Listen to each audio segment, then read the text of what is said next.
திபெத்தில் உள்ள பிரம்மபுத்திரா நதியின் குறுக்கே மிகப்பெரிய அணை கட்டும் பணிக்கு சீனா அடிக்கல் நாட்டியுள்ளது.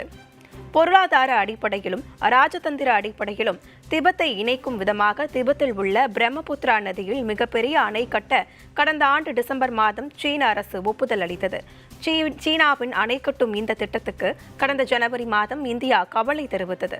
இருப்பினும் பிரம்மபுத்திரா நதியின் குறுக்கே மிகப்பெரிய அணை கட்டும் பணிக்கு சீனா நேற்று அடிக்கல் நாட்டியுள்ளது.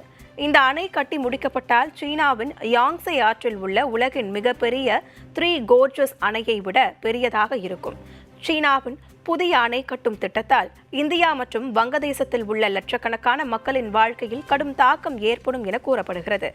மேலும் இந்த திட்டத்தில் 5 நீர்மின் நிலையங்கள் கட்டப்படும் எனவும் இதற்காக மொத்தம் $167 பில்லியன் ஒதுக்கப்பட்டிருப்பதாகவும் அந்நாட்டு அரசு தெரிவித்துள்ளது.